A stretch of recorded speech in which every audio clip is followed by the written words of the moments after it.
1944. A year carved into history with fire, ash, and the fragile breath of those who lived through its storms. Europe stood scarred, its cities shattered, its villages silenced, and its people caught between the iron jaws of a war that felt endless. Winter was tightening its grip once again, spreading a cold that seeped not just into bone, but into the human heart itself. Amid this vast and brutal landscape, in a quiet clearing surrounded by wind, brushed grass and distant tree lines, a moment was unfolding that would never appear in official reports, yet would remain unforgettable for those who saw it with their own eyes. A group of German women, exhausted, frightened, and defeated, were ordered to line up for inspection. Their uniforms were worn thin by days of marching, their faces traced with dust and fatigue, their steps unsteady, prisoners of war captured far from home, unsure of what awaited them in the hands of their former enemy. The air around them was tense, heavy with unspoken fear. Would this inspection bring punishment, humiliation, or something even worse? The sound of approaching boots grew louder. American soldiers stepping forward, their expressions unreadable in the cold light of day. The women braced themselves, eyes lowered, hearts trembling. But what happened next broke the rhythm of war for a fleeting, unforgettable moment.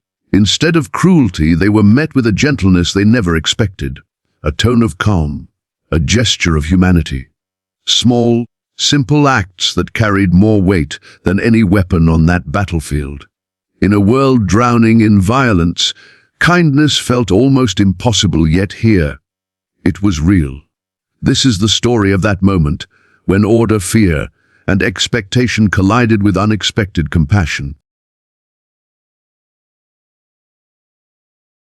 In the cold daylight of 1944, the air carried a sharp stillness that felt heavier than the uniforms draped over the shoulders of the German POW women.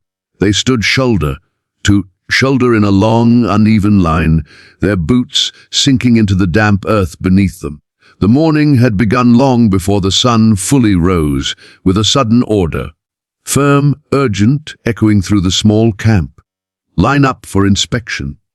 Those words, spoken in a language most of them scarcely understood, cut through the air with authority, leaving no room for hesitation. And so they moved, quietly, obediently, each woman falling into place, each one unsure of what the next hour would demand of her. Some of the women clutched their coats tightly around them, though the fabric offered little warmth. Others kept their hands pressed rigidly at their sides, as they had been trained years ago, when their lives still held structure and purpose. Their uniforms, once symbols of duty and order, now hung on their tired frames like reminders of a past that no longer belonged to them. The once crisp folds were gone, replaced by wrinkles, loose threads, and patches of mud from too many days marching across fields that did not forgive mistakes or weakness. Even the insignias embroidered on their sleeves had faded, their colors dulled by rain, dust, and exhaustion. The women's faces reflected a quiet turmoil, fear hidden behind composed expressions, uncertainty locked behind eyes that darted from side to side, reading one another's silent questions. Many of them had been awake for hours, too anxious to rest, too afraid of the future to let their minds fully slip into sleep. War had trained them to expect the worst, and captivity had taught them that the worst often came without warning. Now, standing in the line, they could feel their hearts thudding unevenly, each beat amplifying the dread of what lay ahead. Around them, the wind tugged at strands of hair escaping from tight braids and loose buns. Dust swirled around their boots, occasionally brushing against their ankles like a cold whisper.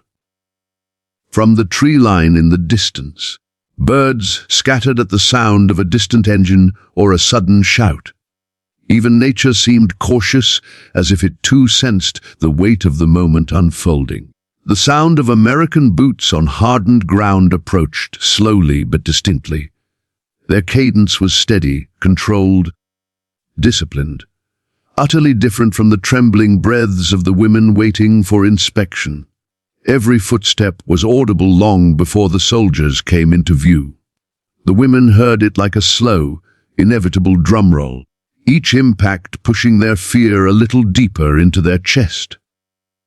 One woman, standing near the center of the line, tried to swallow the tightness in her throat. She could feel the tremor in her fingertips, though she kept her hands tightly clenched behind her back in an attempt to hide it. Another woman, near the end of the line, felt her knees weaken for a moment, but forced herself to remain upright. Falling or hesitating could be mistaken for defiance, and defiance, especially here, was something none of them could afford. The women exchanged brief glances, but none dared speak. The unsaid messages in their eyes were enough. Stay calm. Don't move. Don't trigger anything you can't control. They had seen the darker sides of war. They had experienced both the cruelty of chaos and the unpredictability of captivity. This inspection could mean anything: a transfer, a punishment, a new command, or something far worse. But then, as the soldiers stepped into full view, something unexpected shifted in the air. The Americans did not approach with barking orders or raised weapons. They did not storm toward the women with the aggression the prisoners had feared. Instead, the soldiers' expressions remained composed, focused yet strangely gentle.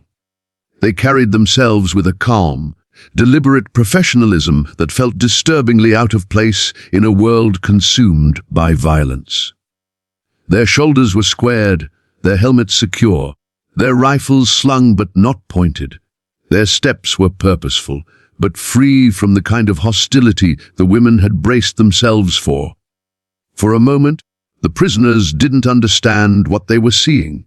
Their minds had prepared for severity, humiliation, or scorn. That was what war conditioned people to expect. That was what their own officers had warned them of. They had been told that the enemy would punish, degrade, and dehumanize them. Yet here, in the clearing where the cold morning mist still clung to the edges of the camp, the soldiers' calm behavior contradicted everything the women believed would happen. One soldier paused directly in front of the first woman in line. She held her breath, expecting the worst, expecting to be yelled at, shoved, or interrogated. Instead, the soldier simply looked at her, his eyes scanning her condition with a measured, almost respectful neutrality. He didn't raise his voice. He didn't insult her. He only nodded slightly before moving to the next. The women were confused. Where was the anger, the mockery, the hostility? They had seen their own military treat enemy prisoners far worse. They had witnessed the bitterness that simmered between opposing sides. They had felt the weight of hate pressed upon them in their own ranks. But these soldiers seemed different, firm, yes, but not cruel. Alert, but not aggressive. Their presence carried an authority built on discipline, not brutality. As the line inspection continued, the women's breaths became uneven, not from fear now, but from something unfamiliar, relief struggling to surface through the cracks of their anxiety. They still did not relax. They still stood with rigid backs and clenched jaws. But there was a subtle shift in their posture, a faint easing of the tension that had turned their muscles stiff since the moment they were captured. Another soldier knelt briefly beside one woman whose boots appeared loose, as though the laces had snapped earlier during the march. She flinched, expecting him to yank her forward or reprimand her for not being properly uniformed. Instead, he pointed calmly at her boot and beckoned another guard forward. A spare lace was handed to her without a word. She stared at the object in her palm, unable to comprehend the gesture. Kindness was not something she had expected here, certainly not at this moment, certainly not from the enemy. Further down the line, a young prisoner who looked barely older than 20 felt tears threaten to rise. She blinked them back quickly. Crying in front of soldiers could be dangerous, or so she thought. But when one of the Americans paused, noticing her trembling lip, his expression did not harden. He didn't mock her. He didn't shout. He simply continued the inspection with the same steady calm he showed everyone else, as though acknowledging her fear without exploiting it. This atmosphere, this strange, foreign gentleness, began to spread through the line like warmth slowly creeping into frozen limbs. The women were still frightened, still uncertain, still painfully aware of their status as prisoners, but fear was no longer suffocating them. The soldiers' behavior had shifted something deep inside them, something they didn't yet have the words to describe. It was the feeling of being treated as human again. For months, many of these women had been reduced to instruments of war, tools, targets, prisoners. But now, in the eyes of these soldiers, they were simply people, tired, worn down and vulnerable, but still deserving of a measured respect. Even the silence between each exchange felt different. Not hostile, not oppressive. Just quiet. A quiet that carried dignity rather than dread. As the final soldier stepped back from the line, the women remained still, uncertain whether the inspection was over. Their chests rose and fell with slow, controlled breaths, each woman processing the unexpected shift in the air. Their fear had not vanished altogether, but it no longer choked them. Something else now sat beside it. A cautious hope, fragile but undeniably present. For the first time since their capture, the women realized something powerful. The enemy did not always look like the monsters war stories described. Sometimes the enemy was simply a person choosing discipline over cruelty, calm over intimidation, humanity over hate, and that realization settled into their bones with a quiet, lasting resonance. The inspection began with an air of quiet formality, yet within minutes something unmistakable shifted. Subtle at first, then growing clearer with every exchange between the American soldiers and the German POW women. What these women had braced themselves for, harsh treatment, ridicule, or the cold sting of punishment, never came. Instead, the interaction unfolded with a gentleness that felt almost unreal against the brutal backdrop of the war surrounding them. It was as though, for a brief moment in this clearing, the rules of war hesitated, softened, allowed a breath of humanity to slip through. The first hints of this unexpected kindness were small. A soldier who noticed a woman struggling to steady herself did not bark at her to stand upright. He didn't shove her or mock her weakness. Instead, he spoke in a calm, steady tone. Words she didn't fully understand, but the softness in his voice told her enough. He motioned for her to take a moment, gesturing with open hands rather than pointing a rifle. She blinked in disbelief, realizing he was giving her time to catch her breath, time to regain control of her trembling legs. No one had shown her such patience in months, not her captors, not even some of her own officers. Another soldier, moving slowly down the line, paused before a woman whose sleeves were stained with dried mud, the fabric stiff from days of travel. Her skin was pale beneath the grime, her lips cracked. She did not look up when he stopped in front of her. She expected a reprimand, maybe worse. But instead of pulling her chin up sharply or demanding she face him, the soldier crouched slightly. Not close enough to invade her space, but low enough to examine the scrape on her hand. His brows tightened with concern, not anger. For a moment, she wondered if she was imagining the expression.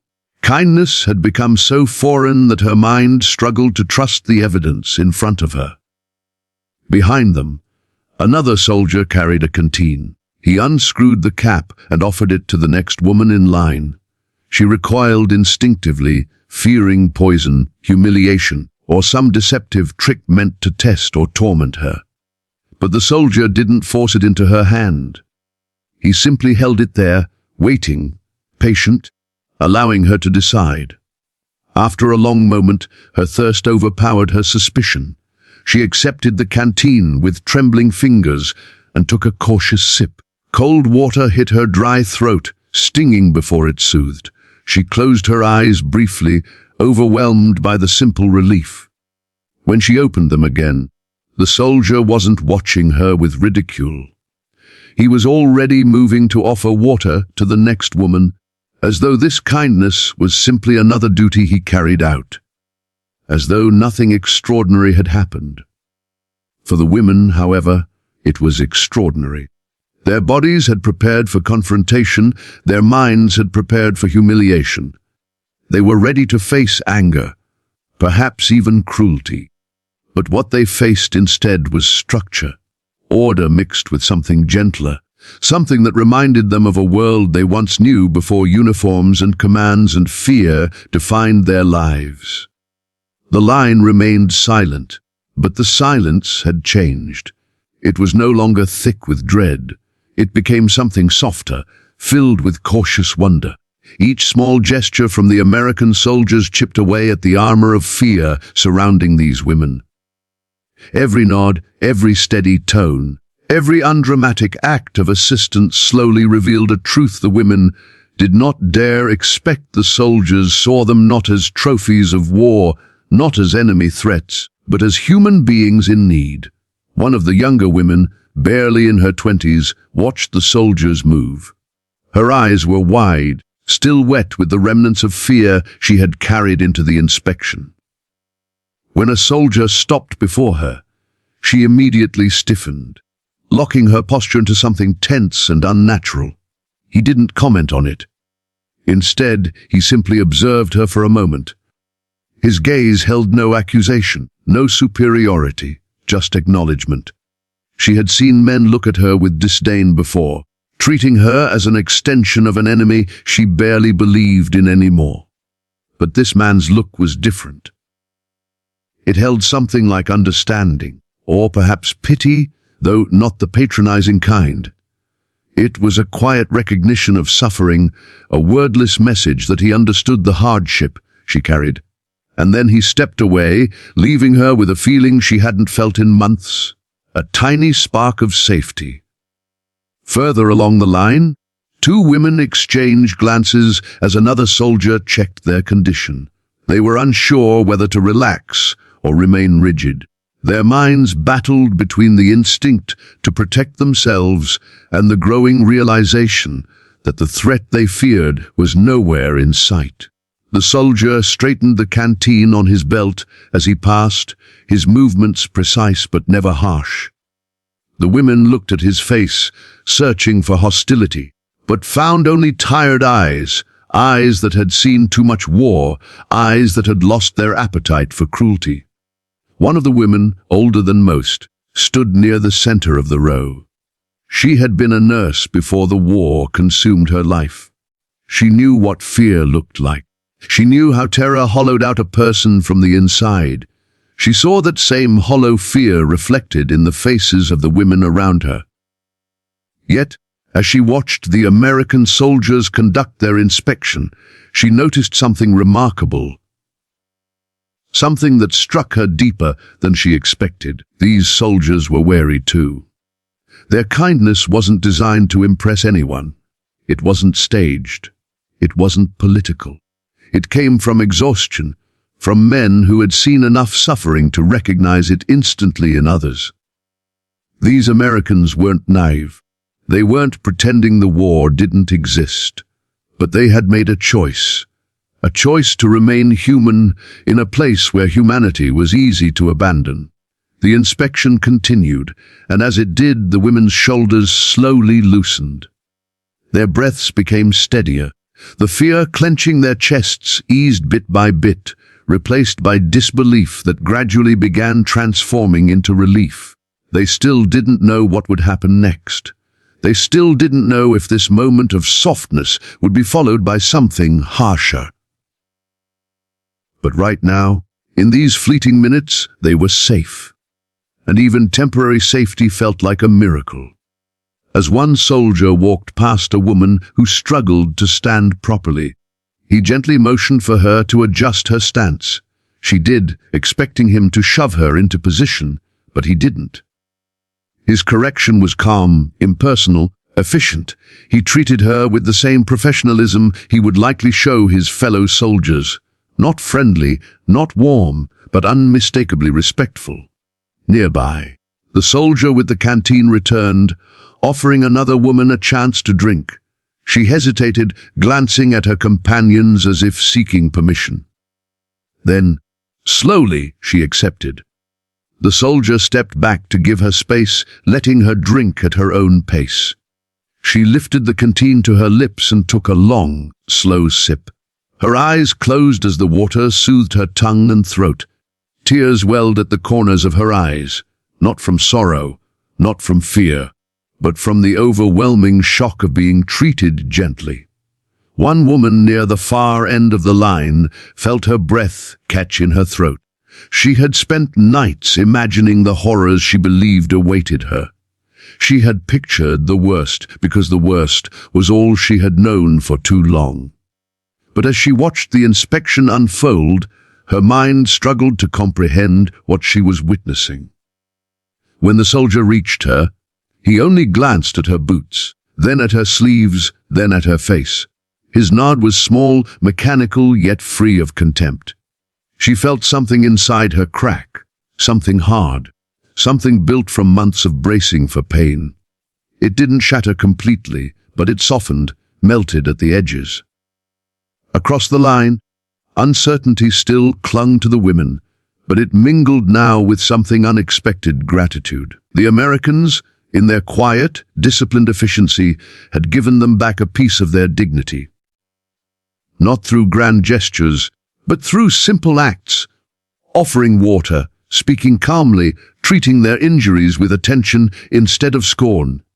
Even the way they walked, steady and composed, carried a reassurance that these soldiers had chosen to uphold a moral line despite the war's cruelty. By the time the inspection neared its end, the women no longer stood like statues carved from fear. Their breaths weren't shallow panics anymore, but steady exhalations. Their eyes no longer darted around desperately. They remained prisoners, yes. They remained uncertain of their future, yes. But they were not being dehumanized. They were not being broken apart. They were being seen.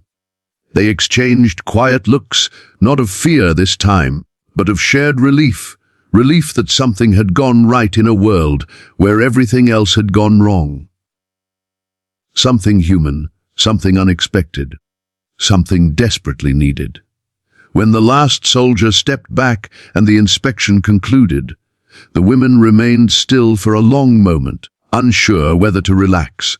Then, slowly, subtly, they allowed themselves a small breath of release. The moment had shifted something inside them. Something deep, something lasting.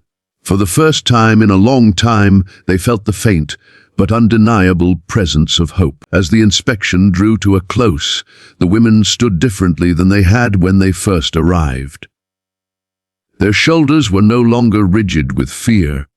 Their hands no longer trembled as violently, and their eyes, though still wary, carried a glimmer of something they'd not dared feel for months: recognition of their own survival. The soldiers who had conducted the inspection began stepping back, their expressions neutral, disciplined, yet somehow gentle. There was no fanfare, no dramatic announcement, no unnecessary display of authority. They simply moved with quiet purpose, allowing the women a moment to process what had just transpired. It was a pause, a breath of humanity in the midst of chaos, a quiet acknowledgement that even here, even now, dignity could be preserved.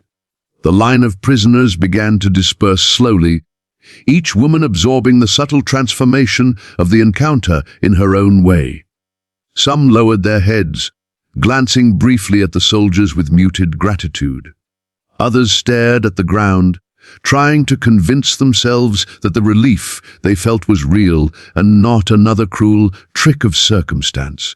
The tension that had gripped their muscles for hours, days, even weeks, began to ease. It moved down their spines like a current, loosening the grip of fear that had dictated every motion, every thought, every breath. Even the younger women, who had never truly felt the weight of responsibility beyond themselves, seemed to understand that something extraordinary had occurred. A small, almost imperceptible act of kindness that left a permanent mark on their memory. The soldiers, too, felt the impact of what had unfolded. This inspection was not routine. It was more than just a procedural check of uniform, boots, and demeanor. In their own way, the soldiers had stepped beyond the rigid roles assigned by military hierarchy and embraced a moment of conscious humanity. Each careful movement, each measured word, each gesture that conveyed respect instead of contempt, carried a weight heavier than any weapon they wielded in battle. They had been given the opportunity to exercise authority without cruelty and to enforce order without stripping away dignity. That balance, though simple in execution, was rare in a world dominated by conflict and revenge. Some of the women lingered longer than others, watching the soldiers walk away. Their eyes followed each step, cataloging the distance between themselves and the men who had just shown them mercy. They tried to memorize the calm in the soldiers' expressions, the deliberate cadence of their march, the disciplined yet humane way they treated prisoners. These were not just fleeting observations, they were impressions that would linger, etched into memory, becoming stories to carry through captivity, to recount in whispered tones to fellow prisoners, or perhaps, in a distant future, to share with those who had no way of imagining the extraordinary humanity that sometimes survived even amidst war. There was a quiet dignity in the way the women straightened their posture after the soldiers moved on. Not arrogance, not defiance, but a reclaiming of self that had been chipped away by days of fear and confinement. For the first time in weeks, some dared to exchange brief smiles. Hesitant, fragile, and almost secretive, as though acknowledging the possibility of joy without daring to name it aloud. Their fear was not gone, nor was the uncertainty of what lay ahead. Yet it had been softened, transformed, reframed by the awareness that not all men in uniform carried cruelty in their hearts. Even in captivity, they could still encounter respect, compassion, and patience. The air itself seemed to hold a different weight after the inspection. The soft rustle of leaves, the distant caw of a bird, the faint crunch of boots on dirt, all of it became a backdrop for a new understanding. Life had not stopped outside the confines of the camp, but inside, something had shifted. Fear no longer dictated every motion. Anxiety no longer suffocated every thought. Instead, the women experienced the strange luxury of reflection, a chance to consider not just survival, but what it meant to be treated with decency in the midst of a war defined by its inhumanity. The inspection had been brief, perhaps only minutes in real time, but its impact stretched far beyond the present, lingering like an echo in the mind long after the soldiers had disappeared from view. A few of the women carefully adjusted their uniforms, smoothing out wrinkles, straightening collars, and brushing dirt from sleeves. It was almost ritualistic, a symbolic act of reclaiming some measure of self-respect, of asserting that, despite captivity, they still possessed their own dignity. One woman quietly tucked a stray lock of hair behind her ear, a small, personal gesture that spoke of an inner resilience. Another carefully tied the laces of her boots, slow and deliberate, as though the very act of attention to herself was an assertion that she mattered. In these small, private actions, the women expressed something profound. The human spirit, even in captivity, refuses to be wholly subdued. The soldiers, by contrast, did not linger. Their mission was complete. They had performed their duty, but they had done so with a rare awareness of consequence. consequence not only in terms of military order, but in the moral and psychological imprint left on those they inspected. They understood that their behavior would ripple far beyond the immediate moment, shaping the perception and the experience of these women, perhaps altering how they endured captivity. Each respectful glance, each gentle word, each measured gesture was a statement that humanity could exist even amidst war, and that the exercise of authority could coexist with empathy. Among the women, the impact of these subtle acts of kindness began to manifest in ways that were almost imperceptible. Shoulders dropped slightly, breaths lengthened, and eyes softened. There were no grand declarations, no dramatic gestures, just a quiet acknowledgement of a world that still had pockets of grace. Even the youngest, most fearful prisoners seemed to recognize it, sensing instinctively that this was a rare moment worth holding on to. Some shared brief, meaningful looks with one another, eyes communicating without words that what they had witnessed was extraordinary. Others simply exhaled, long and deliberate, as though the act of breathing itself had become easier after weeks of tension. The women also became aware of the soldiers' consistency, how each man treated the next prisoner with the same care, the same calm, the same absence of cruelty. It was not a performance tailored for specific prisoners, it was a conscious effort to uphold a standard of decency. The awareness of this consistency deepened the impression on the women, reinforcing the sense that the experience was genuine, intentional, and human. They realized that these soldiers, despite being representatives of an enemy, had chosen to assert authority without inflicting harm, to enforce order without diminishing the humanity of those under their control. By the time the last soldiers left the clearing, a sense of quiet reflection had settled over the women. The line no longer felt like a place of fear or oppression, but had been transformed, briefly, yet profoundly, into a space where dignity and compassion coexisted. The women began to shift in small ways, turning slightly to speak in hushed tones with one another, exchanging subtle nods, or simply pausing to straighten their posture. Each small movement was a reclamation of identity, a personal affirmation that they were more than prisoners, more than numbers in a ledger, more than the uniform that bound them to the fate of war. They were still captives, still subject to the uncertainty of what lay ahead, yet the experience of being treated with respect lingered in a quiet, undeniable way.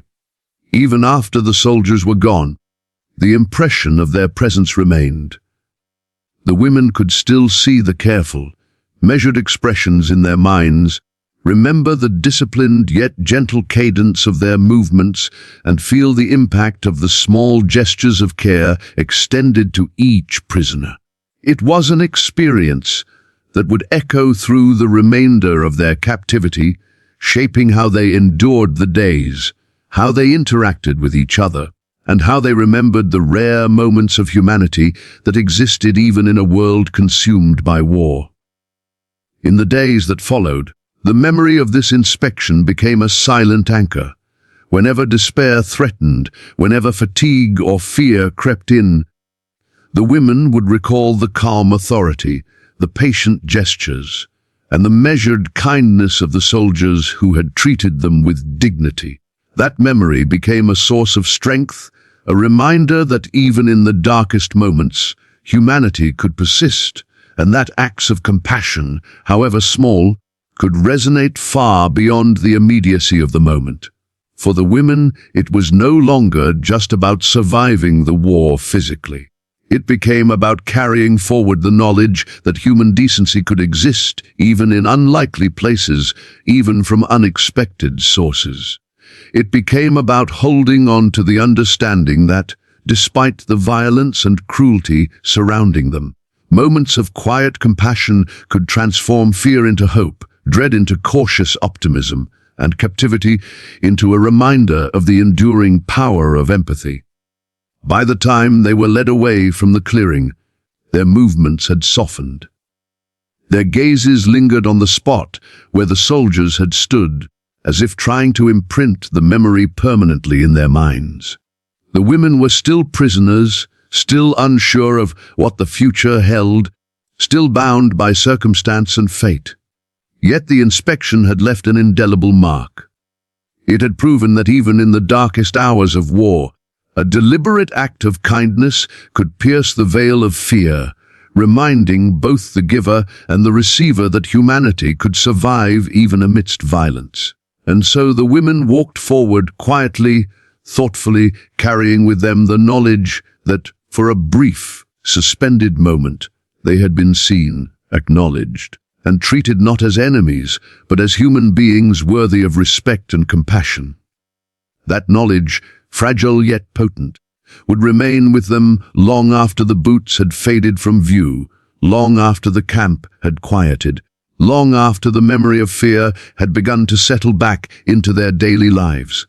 It was a memory that transcended uniforms, orders, and hierarchy, a memory of what it meant to be treated with dignity when the world seemed determined to strip it away.